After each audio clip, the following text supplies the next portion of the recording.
Now, moving on to the B tier, the lowest pathway in this tier is the Demon S pathway. And let me explain. They get a lot of really good abilities, but most of their abilities mostly revolve around charm or some sort of apocalypse or catastrophe. And I'm not saying that's not good, but most of these pathways have ways to deal with said apocalypses and catastrophes through their imaginary reality bending abilities, which the Demon S pathway is more reality based, so it doesn't bend reality to that level. They can't just imagine something and make it true. Well, they can, but not to the level that these other pathways can. Other than that, I just hate the Chaos Demon S. She did what she did to Lumia, and yeah, she's a crazy ass bitch. What do you want me to say? Yeah, I know it's biased, but hey, it's my video. Then we got the Justiciar pathway and the Black Emperor pathway. These two are switchable in my opinion. I think the Justiciar pathway personally has more combat ability, but the Black Emperor pathway literally revolves around destroying the order, which is what the Justiciar pathway is. So I think it should be higher. Now, in terms of straight hand to hand, obviously I think the Justiciar pathway is higher because they get combat proficiency, authority, the ability to negate beyond abilities, deprivation, which, mind you, at Sequence 3 Chaos Hunter, Justiciar Pathway Beyonder can prohibit marionettes from even a Miracle Invoker. So as a Sequence 3, they have prohibitions which can work on angel level entities. Yeah, these pathways are broken. Now, obviously, like I said, the pathway of order but destroys order, right? The Black Emperor has the authority over definition, which can be used to well redefine any laws that the Justiciar makes, which is its main authority. Hence, you can see why the Black Emperor would probably win in that fight. Now, like I said, I think these two are comparable. You could make an argument for either or, but I lean more towards the Black Emperor winning against the Justiciar. Then we have the Hermit pathway. Sequence 9 to 7, they're fine, not really all that strong, but they're pretty versatile. Sequence 7 Warlock, they just stated to be one of the most versatile Sequence 7 spy cuttlefish. At Sequence 8, they can learn pretty much any martial art and gain insane proficiency at it. Uh, at Sequence 9, they get Divination, Anti-Divination, Mystery Prying, Ritualistic Magic, which is quick enough to be cast in natural combat. So they're versatile and good, but not really heavily combat focused. Then at Sequence 6, they get the ability to make scrolls, which can have extremely strong effects and can be cast pretty quickly in a fight, which increases their combat ability massively. Then at Sequence 5, they have one of the most versatile and powerful Sequence 5s in the show called Constellations Master. They get this ability related to stars. They can create stardust and use it to get a variety of effects. They can use it for concealment, for moving around, for blinding your opponents. They can use it to fly. They can also use it to create a spell called Star Pillar. And I think this is the main selling point of this pathway. When a Star Pillar falls on an area, everything in that area, including any people in it, will get destroyed at a molecular level. It's a one-hit kill technique that they can use anytime they feel like. And obviously then there's the fact that they're really good at divination, anti-divination, astrology, I mean.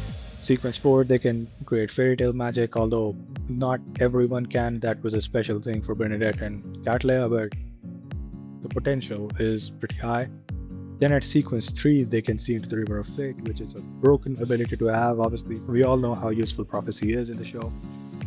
At Sequence 2, they can turn into information, which I have a gripe with. People seem to think that the Tyrant, the Error, and the Paragon pathways counter the Hermit pathway because they can counter the informatization ability. But here's my problem with that argument. Firstly, with the Paragon pathway. All that's ever stated is that the Paragon pathway's authority over essence can counter their informatization. Except the Paragon pathway only gets the authority over essence at Sequence 0. So the entire argument essentially boils down to, the Sequence 0 of the pathway can counter the Sequence 2 of the Hermit pathway. Yeah, obviously. And then for the Tyrant pathway, they need the authority of Thunder, which can to destroy informational beings, which once again is a Sequence 1 Thunder God ability, which is impossible in the 5th epoch. The only person who could do that in the 5th epoch is the Lord of Storms. So If you become a sequence 2 sage in the 5th epoch, it's near impossible for anyone to hit you. The only ones who could hit you definitively are error pathway grounders. Like the only pathway that counters you definitively is the error pathway. And which pathway does the error pathway not counter? The entire point of the error pathway is that it counters everything. At sequence 1 knowledge emperor, they can use their authority over knowledge to give power to knowledge of other beyonder abilities and incorporate it into their own information network, which they can then use. Not to mention, I forgot to mention, at sequence 2, they can change their own information into like a variety of different things. They can turn into a dragon, they can turn into a blazing throne if they want to for some reason. Overall, it's a pretty versatile pathway, and obviously, like I said, they can use other beyonder abilities, like beyonder abilities from other pathways, and recreate effects of authorities from other pathways. At sequence 1 knowledge emperor, their authority over education becomes stronger. They can even blow up the heads of sequence 1s, even kings of angels, with the amount of information they pour into your head.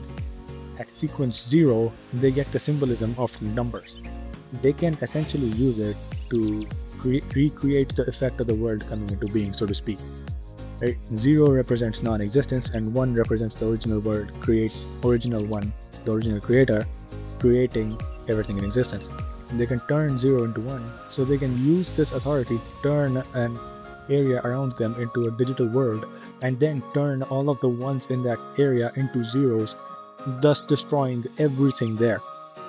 The area itself, the people, even gods, authorities, everything in that area will get destroyed into non-existence. So yeah, I think it's a really strong authority that they have, and obviously they can control knowledge all around the world. They can imbue knowledge into anyone they want. They also have the authority of hiding, which essentially boils down to they can create backups of their own data and store it somewhere, which even sequence zeros are unable to see through, and they can then use this data to revive if they get killed, and this revival is almost instantaneous. Now, this revival does have a few weaknesses. For example, a Black Emperor's authority over entropy, and Error's authority over errors, and Twilight Giant authority over decay would work, except that even the authority of errors, which the Hidden Sage is up against in Circle of Inevitability, he says that he can still revive 3 to 4 times before the error authority takes place and fucks with his revival capabilities. That is not bad. Even a Miracle Invoker and even an Attendant of Mysteries, hell, even a Fool, we don't really know whether or not a Fool can revive endlessly or not. Even a Fool can only revive 4 times in a row.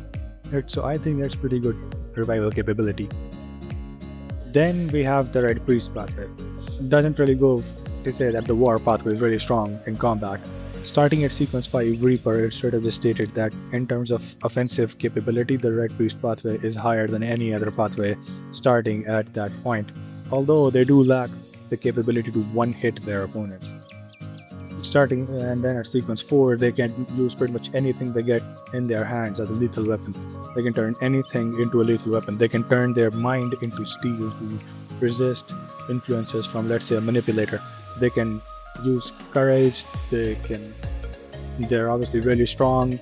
They get a certain level of charm at sequence 4. And then at sequence 3, War Bishop, that's where their abilities really start to shine, because at sequence 3 War Bishop, they get one of the most versatile abilities.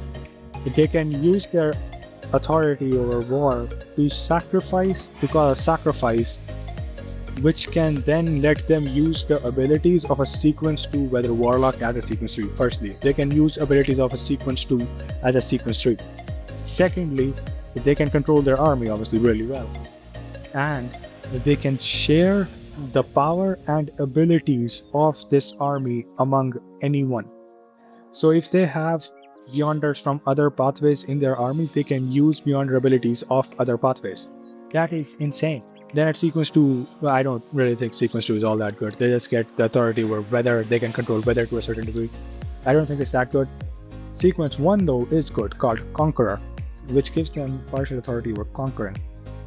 Then at sequence 0 Red Priest, obviously they can use the sacrifice to gain the level of a half a Great Old One temporarily. All of their abilities are just heavily combat focused. They can turn flames into armor. They can turn into flames themselves to avoid attacks. They can create this black flame which can burn anything, including concepts. And if it hits even a sequence 0 god, they will instantly die and completely die. I mean, not even resurrection abilities will save them from it. It is really strong, but not quite as strong as the literal pathway which controls death, in my opinion. Because once again, starting at sequence 5 of this pathway, they become really strong. Not quite as strong as Reaper in terms of sheer physical combat, but in terms of anything else, they're stronger. They can control hundreds, thousands of red spirits as a sequence 5. How many sequence 5s can deal with that? That in and of itself is one of the strongest things a sequence 5 can do. Then at sequence 4, Undying, all of those abilities become stronger. I don't particularly think sequence 4 Undying is a good pathway because the only ability they really get is that they keep reviving every 60 years and dying and reviving, which does technically make them pseudo-immortal, even though they will eventually truly die. But it is really hard to kill them at sequence 4, so that's good, I guess. Other than that, it's not really all that strong. Their combat abilities are just their sequence 9 to 5 abilities, but stronger. Then at sequence 3, they get one of the most broken abilities in the show. They can look at you, and if you're sequence 9 through 5, you will instantly die. They can just look at you and kill you. They can touch you with their palms. I don't remember which palm exactly it is, but I think if they touch you with the right palm, your life starts to wither away. And then if they touch you with your left palm, you start regaining life. Then at sequence 2, Death Console, they have the authority of death.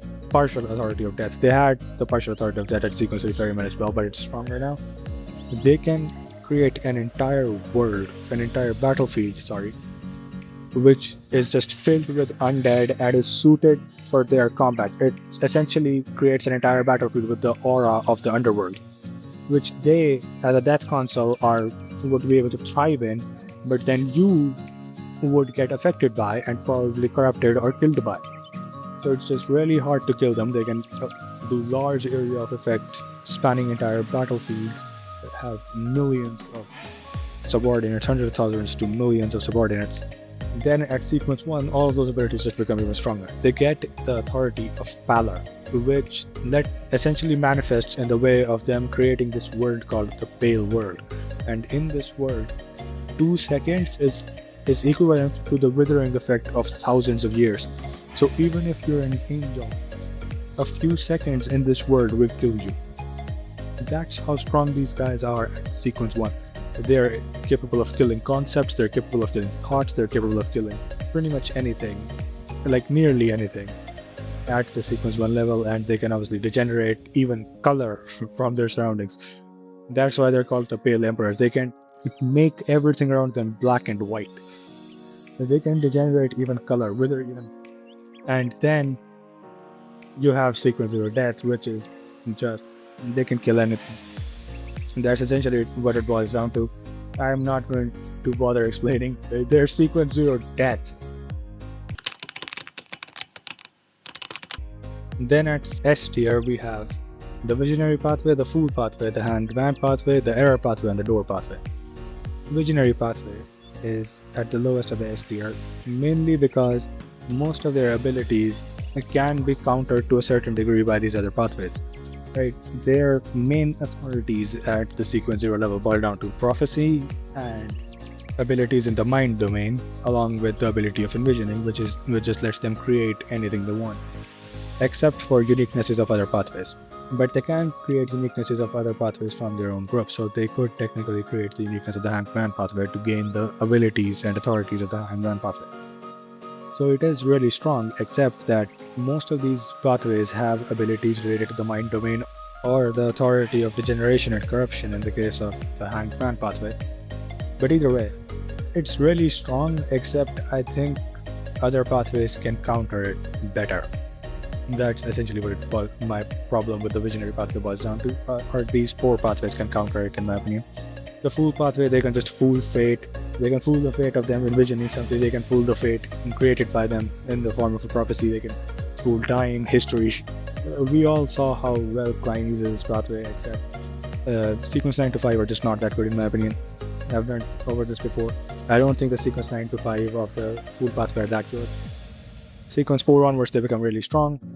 And then at sequence 0, like I said, they can counter most of the abilities of the visionary. Now, obviously, Adam uses the visionary pathway really well as well, so Klein never really gets to counter him, but he could technically. Then the Hanged Man pathway, it's the pathway that represents omnipotence. Right, let's not forget, Hermes said it himself that if there was to be a god, if the Hanged Man collects the souls of the 21 other gods, they would become omnipotent. Not to mention, starting at sequence 5, they become the strongest and most versatile of any pathway due to their ability of grazing. It has the strongest sequence 5. Sequence 4 has the the ability to use shadows. Sequence 3, they can split into 3 versions of themselves and use multiple different grazed souls, degeneration, corruption, shadows, all at the same time. Then at sequence 2, they get the authority of words and grazing, which lets them graze up to 21 souls. So at sequence 2, they can technically graze 21 angels, right? The angels of all other pathways, and then they're an angel which has the authorities of literally every single other pathway. This pathway is insane, and it just keeps getting stronger and stronger. Sequence 1, obviously, they become the shadow of light. They become unstoppable even by sun. Pretty much the only pathway that can fight them on equal terms is like the sun pathway. But even then, their weakness to the sun pathway is mostly gone due to them being the shadow of light. At sequence 0, they're stronger than other sequence 0s, mostly due to their authority over degeneration and corruption, which obviously would be really hard for any sequence 0 to deal with, considering how their mental states are kind of fucked with. And obviously, they have the authority of grazing. Like I said, they can use the authorities of multiple different pathways. Really hard to deal with. We all saw how well the ancient sun god used the authorities of these pathways. So I think this pathway is stronger in terms of straight up combat than a visionary is, and a fool is. I'm not saying that either of them would beat each other in a fight, because as we all know, all sequence zeros are supposed to be comparable. I'm just saying that if we just take a look at the abilities alone, then the error pathway, like I said, counters literally every fucking pathway. That's this pathway's entire thing. It can control time with sequence 1. Steal fate. It has the authority of steal your mystical connections, anchors, attain authorities themselves at sequence 0. Just an insane fucking pathway obviously can create an error or loophole in anything, including authorities and beyond their abilities. We also have how well Amon used the pathway. Then we have the door pathway. The reason I have the door pathway above the error pathway is because obviously the sequence, I think it gains the most power the earliest. At sequence 6, it gets the ability to record, whereas the error pathway can only steal one ability from you. At sequence 5, traveling, one of the hardest abilities to deal with and really strong. The error pathway can steal dreams and thoughts somewhat, but obviously not really very good against traveler. Then sequence 4, Secret Sorcerer, we also how strong it is. A singular Secret Sorcerer could fight like 3 sequence 4s by himself. Now, granted, the sequence sorcerer in question had a sequence 0 grade sealed artifact. Why do I keep saying that? And had a grade 0 sealed artifact, but it's a really strong sequence 4, as we've all seen. Sequence 3 Wanderer has the highest escape potential. It's near impossible to stop them because they're pretty much the only sequence 3 that can travel in the astral world. Even most angels can't freely travel in the astral world, but they can. Then at sequence 2 Planeswalker, the strongest sequence 2, the authority of replication. They can replicate other authorities, they can replicate scenes, people, anything really. They could just replicate the cosmos and send you to the cosmos instantly. They win right there. They have the authority over space. Then at sequence 1, they have the authority over positioning and sealing. They can seal even the convergence effect. This and the changed pathway are the only 2 pathways which can have all 3 sequence 1 characters and the uniqueness accommodated in their bodies and still not be a sequence 0. So yeah, really insane. Sequence 0, they can copy other sequence 0 authorities, so they could technically just copy the error authority. Among obviously they are everywhere at once. They have the authority of space, positioning, sealing, etc. Blah blah. They have the strongest sealing abilities in the show. Just really, really strong in my opinion. Anyway, that was the list. Tell me in the comments which pathways you agree with, which you don't agree with. I am willing to defend myself, and obviously if you have some good points for any of the pathways, I'm also open to changing the list.